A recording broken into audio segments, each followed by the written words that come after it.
Hey guys, how's it going? This is Mango Masala for Pi Radio. My name's Simran and I'm joined here with the talented Chloe Bodur, and we're going to be speaking a little bit about her latest EP, MAVI. So thanks so much for taking the time to speak with us. Before we get into speaking about your latest EP, do you want to tell us a little bit about yourself and how you kind of found yourself in the music industry? So my name is Chloe Bodur. I am 23 years old. I'm a singer, songwriter, and producer from Northwest London.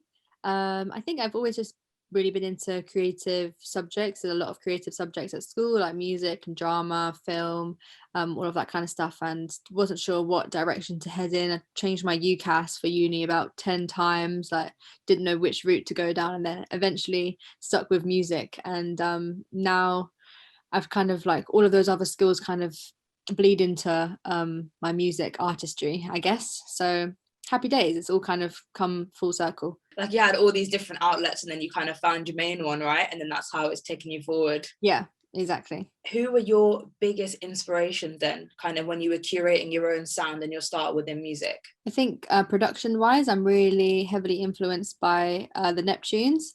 I just love like their work. I still listen to it, like listen to them all the time, listen to their back catalogue all the time.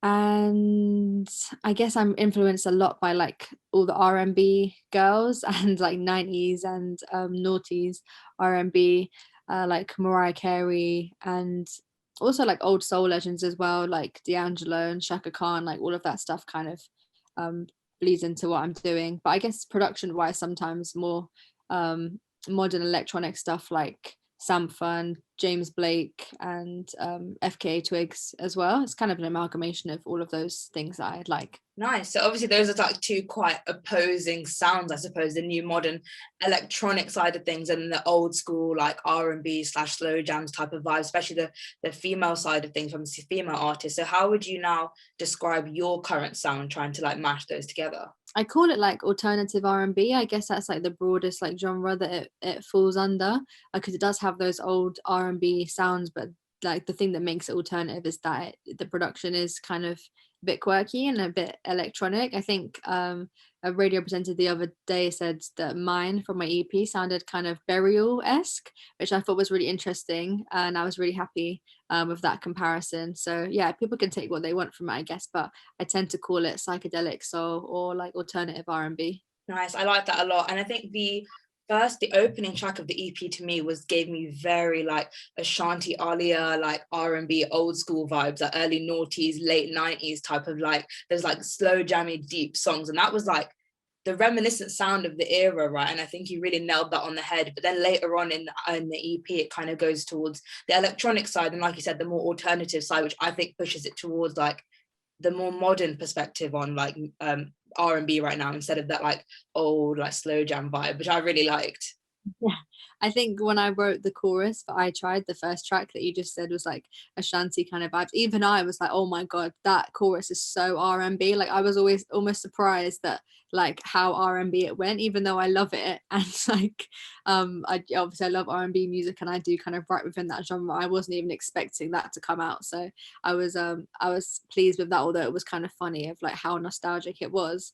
But yeah, you're right, it does kind of get a bit more left field as it goes, like as a project goes from like track 1 to 5. I think I didn't want to scare people off with going in with kind of like wacky production on track 1, kind of ease them in with like a nice R&B jam, and then kind of trick them into listening to something a bit more left field by the time it gets to track 4 or 5. So I know it wasn't like intentional for you to make that kind of sound that resembled Ashanti so like deeply, but do you think it's time for that kind of music to make a little bit of a comeback now? I'm not sure. I'm like, do people younger than our age, well, how old are you? Because I'm 23. I just turned 22.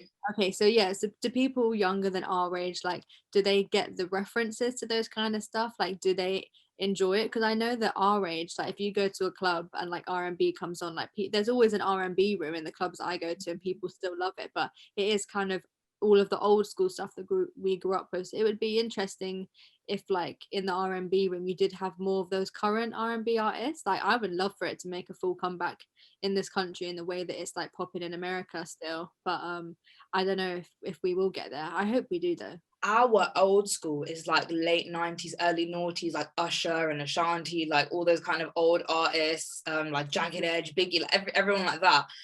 But nowadays, for kids that are younger than us, I think their old school is like Bruno Mars, or like I can't even think, like, you know, like those kind of artists. And I just think like that for us is like what we grew up on. We were like kids when those artists were coming out. That's not our like old school. There's very two different like sides of the story. For sure. It's interesting. I saw on TikTok the other day that there's like an Amy Winehouse trend, and someone was covering like Back to Black or something, and loads of like people in the comments were like, oh, is this your song? And they were like, no, this is by Amy Winehouse. They were like, who's that? And I was like, oh my god, I'm ancient. Like, how do you not know who Amy Winehouse is? Like, Yeah, that makes me feel old. I know. Couldn't believe it. Being a female artist in the industry, what do you think about the representation of females, particularly like South Asian females as well, especially within the UK scene? I think women in the music industry, the representation is getting better, like for sure. I think it's like much better. As far as South Asian women in the music industry, I mean, I think it's pretty rubbish. Like, obviously, you have like the BBC Asian Network, which is amazing.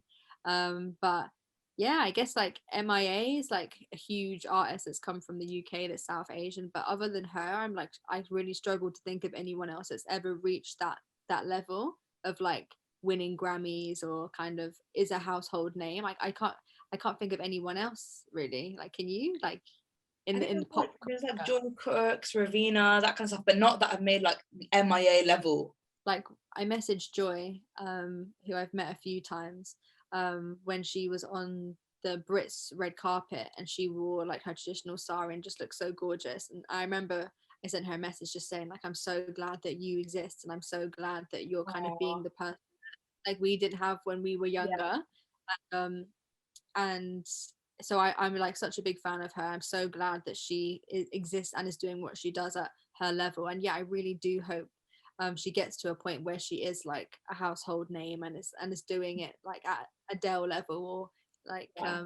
MIA level, you know, because that would be great to have some more representation as well, especially because MIA was making music that was really, what I think is important as well is that like MIA was making music that was very inspired by South Asian culture, in like this, in the way that her album was called Matangi, and you know, all of these things. Whereas I think it would be great to have a South Asian artist that is just, you know, doesn't have to kind of really show that side as well. They can just kind of exist, you know, they don't really have to play up to anything.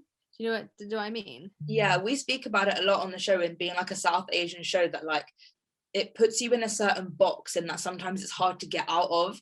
And I try and always do things that are not related to South Asian culture as much, but just to make sure that we're appealing to other audiences, but also to be like, yeah, we're South Asian, but that's not it.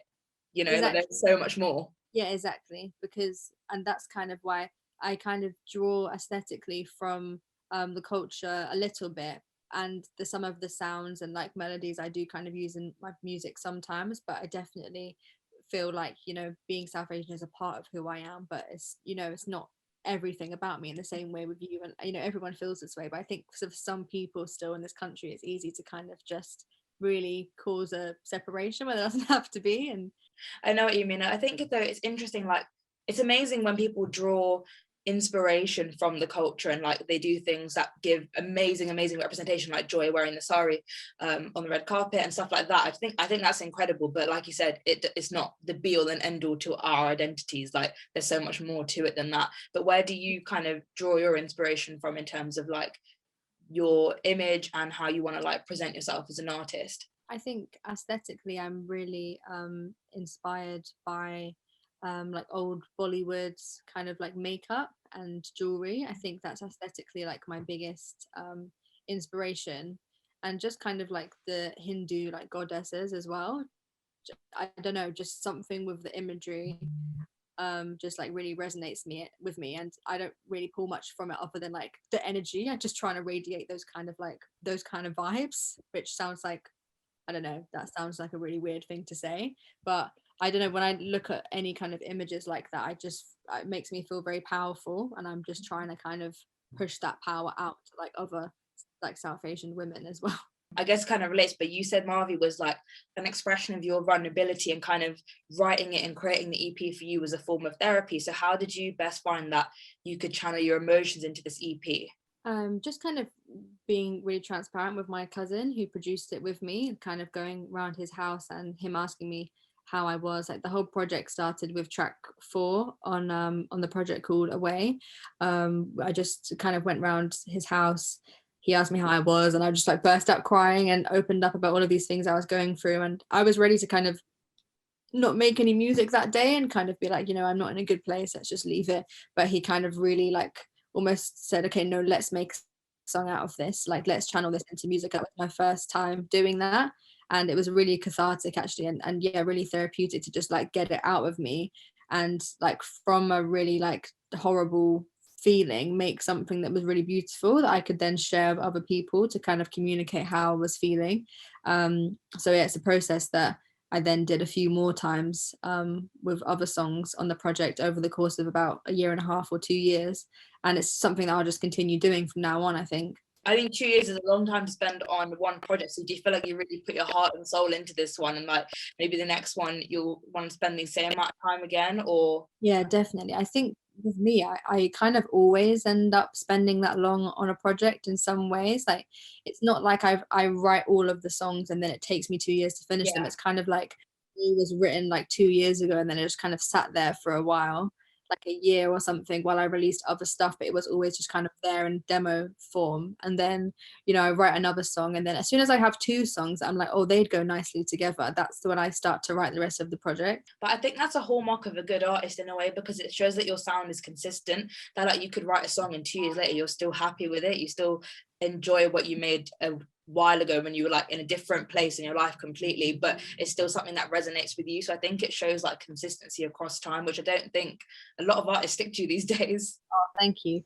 Yeah, sometimes, I mean, definitely not every song I'm still happy with 2 years later. Sometimes it can be 2 weeks later, I'm like, well, what the hell was that? I'm not a fan of that one. But yeah, those are the ones. That's how I kind of know it's a good song as well, is when every time I listen to it over the course of 2 years, I'm like, nope, this is definitely a good one. Let's put this one out. So how would you say that you've evolved as an artist, and what would you say like you see for yourself in the future, and like the ultimate goal basically? I think my biggest like evolution at the moment is just the visual side of things. I think I've always been quite a confident songwriter and music maker, although my songs are obviously getting better like with age as well. Like what I'm writing now on this project is so much better than what I was putting out when I was 18. But I'm quite happy for just that all to be out there as like a portfolio and like part of my journey. But definitely visually now, I did my first ever music video this year, and I put out 2 visuals this year, and that was just such a big thing for me because I was like so uncomfortable being in front of a camera for so long. I didn't have any of like my face on my artwork at the beginning,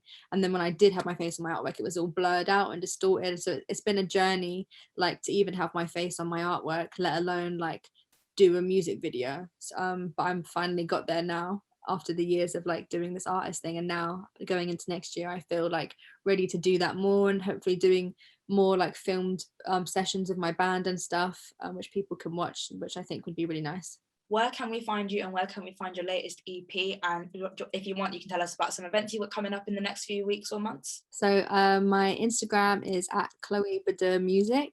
Bodur is spelled Bodur. That's probably the best place to find out and about me and like keep up with everything I'm doing. But I'm also obviously on like Twitter and Facebook and TikTok as well now. But yeah, my music is available on Spotify, Apple Music, Tidal, all of those streaming services, under Chloe Bodur as well, with my new 5-track project MAVI, which is on there. And yeah, I've got 2 headline shows coming up, one in Brighton at the end of this month and one in London on December the 2nd, I believe, at Lalo, if anyone from Manchester happens to be down there at the time. But yeah, I'm really excited for that, and thank you for having me on your show. That's fantastic. Thank you so much for taking the time. And yeah, I'm really looking forward to re-listening to the entire EP again, because I genuinely loved it. And yeah, and I hope the headline shows go amazingly as well. So thank you so much for joining us, Chloe. This has been Chloe Bodur and Simran on Mango Masala for Pi Radio. Thank you so much.